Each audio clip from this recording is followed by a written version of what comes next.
meditations of our hearts and minds together be acceptable in your sight, O Lord, the source of our strength in time of need.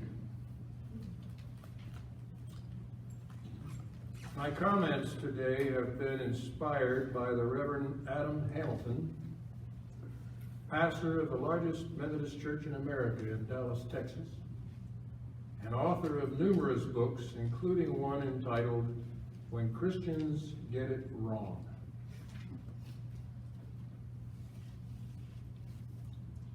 How strong is your faith? Strong enough to stand firm against those irritating doubts that enter your mind once in a while?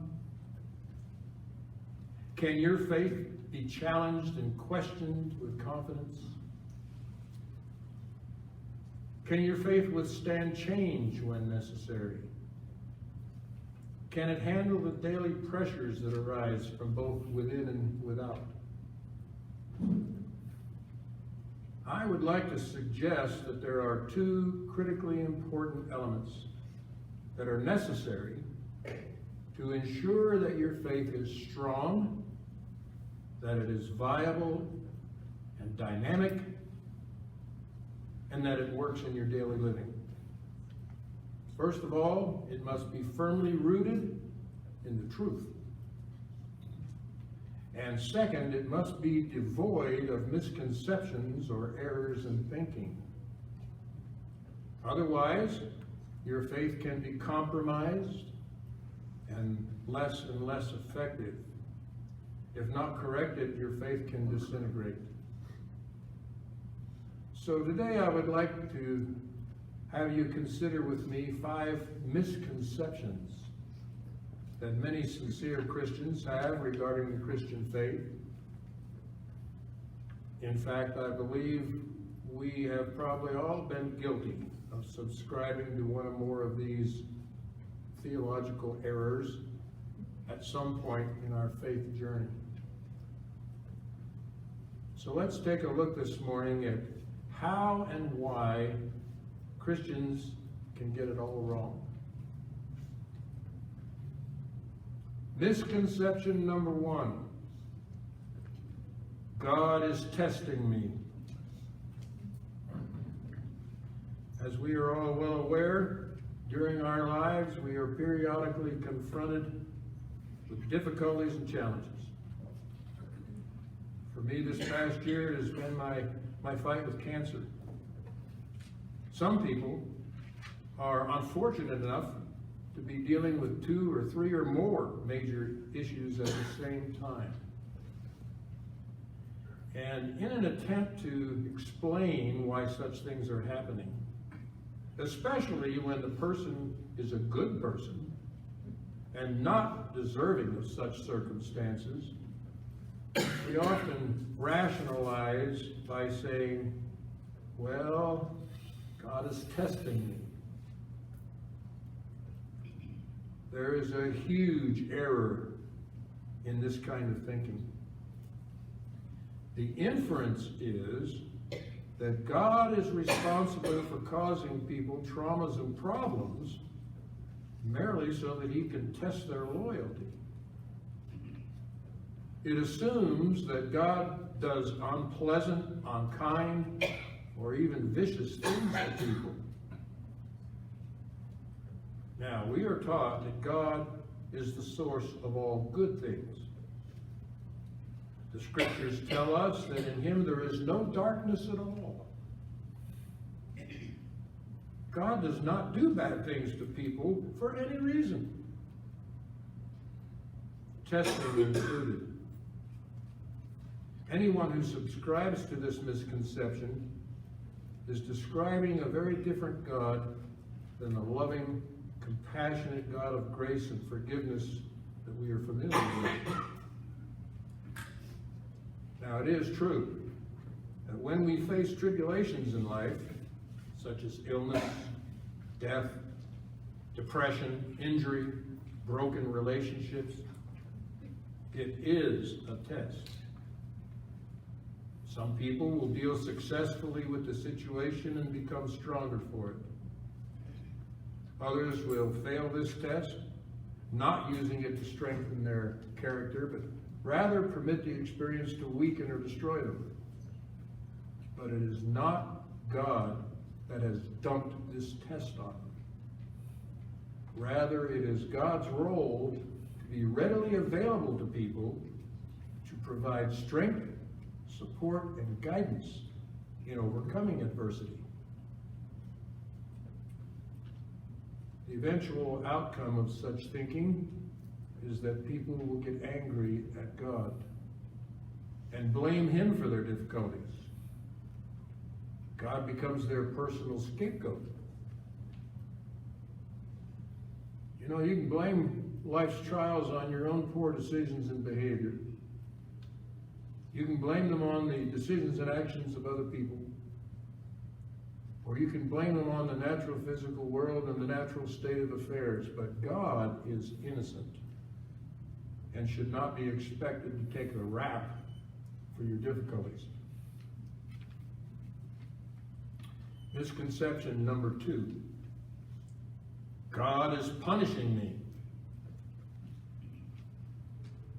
We often still tend to think of God in Old Testament terms. You know, the angry, vindictive God of retribution. The idea is that if I make a foolish or poor decision, or if I commit sinful acts, either by violating moral or ethical rules, or by falling short of the mark, or by doing things that widens the distance between God and myself, God is going to find a way to get me. And that punishment could be all kinds of horrible things. This was the essence of traditional Jewish thinking. If something bad happens to you, it is because of some sin you have committed, and it is God's punishment.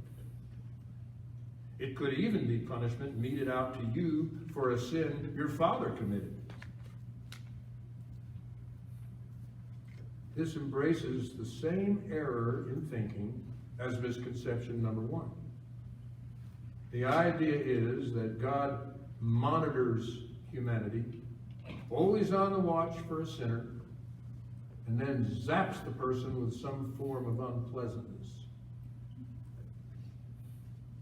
The truth is that God does not need to punish people, because punishment for our poor, uncaring decisions or our arrogant, sinful acts is inherent in those very decisions or actions. A man decides to extort funds from his boss's business. He gets caught, and not only is punished by losing his job, but is arrested and sent to prison with a hefty fine. God doesn't need to punish. The man is ultimately responsible for his own punishment. A great example of this was the terrible tragedy of New Orleans during Hurricane Katrina. As that disaster unfolded, you know, there were some well-meaning Christians who were heard to say this was all an act of God to punish the people of New Orleans for being a modern-day Sodom and Gomorrah. First of all, the people of New Orleans are no better or no worse than the people in any other city in America. New Orleans was no more deserving of divine retribution than any place else. What happened there was a combination of natural events and human stupidity and greed. And it had nothing to do with God raining catastrophe down on New Orleans.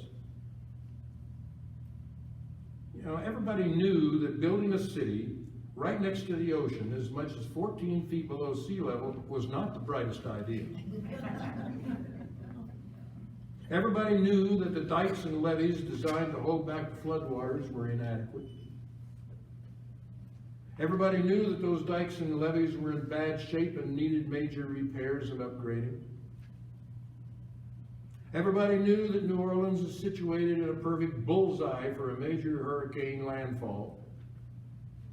And everybody knew that sooner or later, a a major hurricane would cross the Gulf and strike New Orleans at just the right angle. And guess what? It happened. A combination of nature and human incompetency. Punishment was meted out on a massive scale, but God had nothing to do with it.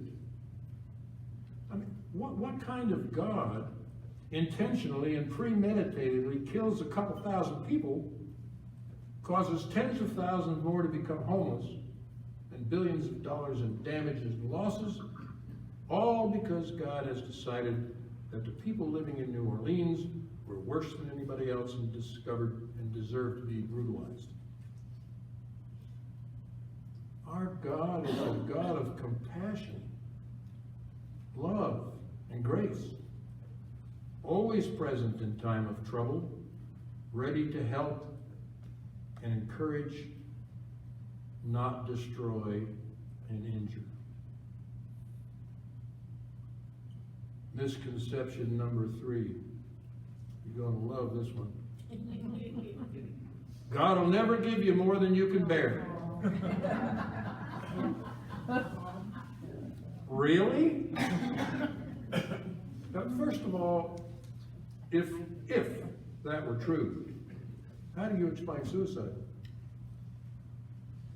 I mean, wouldn't you say that people who kill themselves have found life to be unbearable? Or people who have been pushed over the edge into insanity, aren't they trying to escape an unbearable existence? So, what does God do in these instances? Admit that he miscalculated? He went too far? God goofed, and so now he says, oops, my bad. Sorry about that. The real problem with this concept is much the same as misconceptions number 1 and number 2. It assumes that God has nothing better to do than go around loading people up with traumas, trying to make sure it's never quite enough to push them over the edge. It assumes that God is responsible for all of our worries and woes, and that he is capable of doing all sorts of mean, vicious, nasty things to us. It's almost as if God is playing some sort of sick game with us to see how much we can take before we self-destruct. Hear this. God does not give us anything to bear. Not as a test, not as a punishment, and certainly not just to see how much we can take. How did we ever arrive at the conclusion that God, who is defined as pure, unconditional, sacrificial love, could at one and the same time be the cause for human misery? When we are suffering, God suffers with us. When we weep, God weeps alongside of us. When we hurt, God hurts too. And yet, there is no limit to the number of people who are furious at God, pointing the finger of blame at the only entity that is 100% blameless. It was that way when Jesus was made a human scapegoat and was murdered. It's the same today as people crucify God for their own failure to understand the correct relationship they should have with God through faith.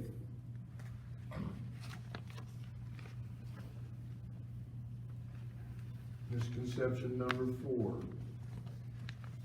Everything happens for a reason. No, it doesn't. There are all kinds of things that happen for no reason at all.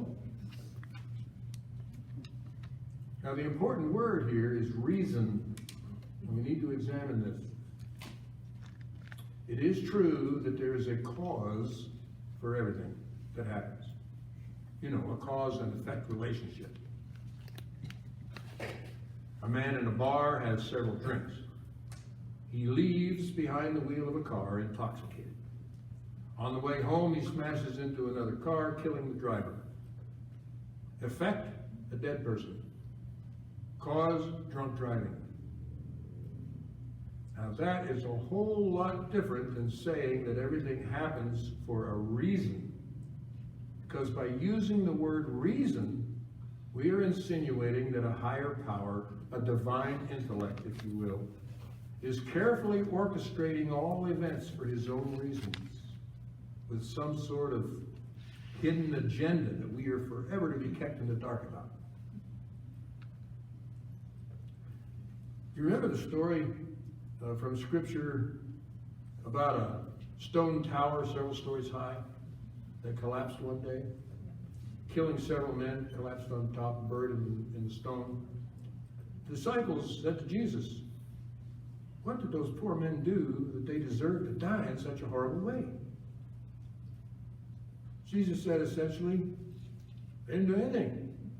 They happened to be in the wrong place at the wrong time. Cause and effect. The cause may have been faulty construction.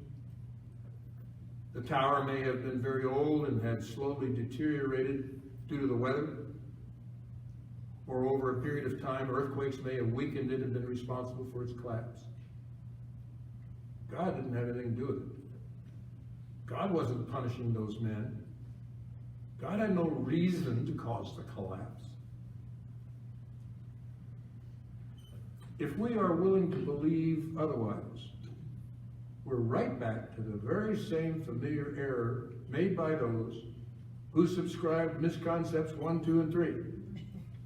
And that being that God is the culprit behind all things. Not just the good and beautiful things in life, but the evil and ugly things as well. But then we say, well, you know, that's okay because God must have his reasons. Who are we to question God? But we do not believe in a God who is capable of doing evil things. It's almost as if we are willing to dismiss the possibility that there is evil in the world, that God is in charge of both good and evil, and that there simply is no such thing as Satan. God does it all for his own reasons. This again often leads to the same catastrophic destruction of faith as the other misconceptions. God got me fired from my job, but it must have been for a reason. God took my child in death at the age of 5, but God has his reasons. God made my husband leave me. I'm sure there is a reason. God gave me a heart condition. He has his reasons. And I hate God for doing those things to me. I don't care what the reasons are. Of course, the point is that God does not do those kinds of things for any reason. While there is a cause and effect for everything that happens, many things happen for no reason at all. Don't make the mistake of blaming it on God. Misconception number 5. God only helps those who help themselves. Wrong. In fact, it's almost exactly the opposite. Yes, God does help those who can help themselves. God, of course, is ready and willing to help everyone and anyone who asks, no matter their individual circumstances. But if you take a serious look at the life of Jesus, he was focused on and directed his efforts primarily to those people who could not help themselves. Jesus was all about the poor, the disenfranchised, the needy, the lost, the bottom level of society.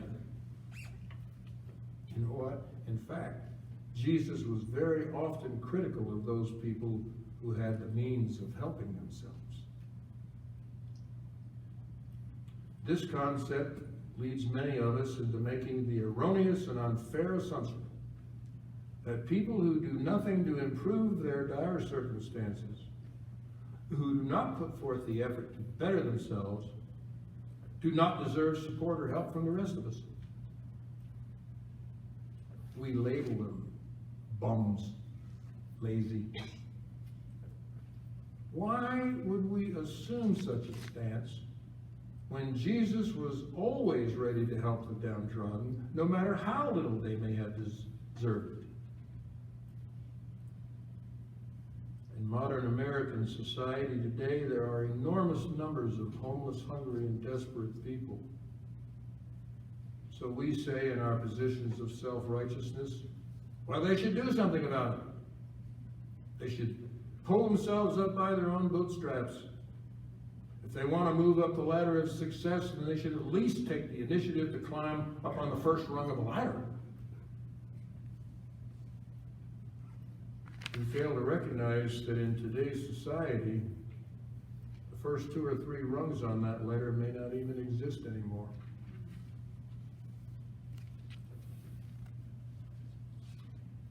If you want to maintain a strong and dynamic faith, one that can withstand the test of being put into practice on a daily basis and be effective, it is important to make sure that we have our heads straight on how we view that faith. God does not test us by dumping problems on us, although problems are a test. God does not punish us with terrible things for our sinfulness, although punishment is a result of our own decisions and actions. God does not heap more difficulties on us than we can handle.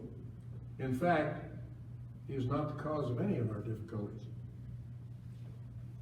God is not the reason behind the negative and evil things that happen in life, although there is a cause for all things.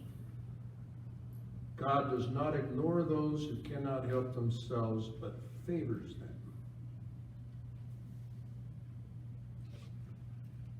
Let us all be aware of the pitfalls of reason that can weaken our faith, compromise what we believe, and lead us into mistaken conclusions that can damage our relationship with God. Brothers and sisters, thanks for listening. Thank you.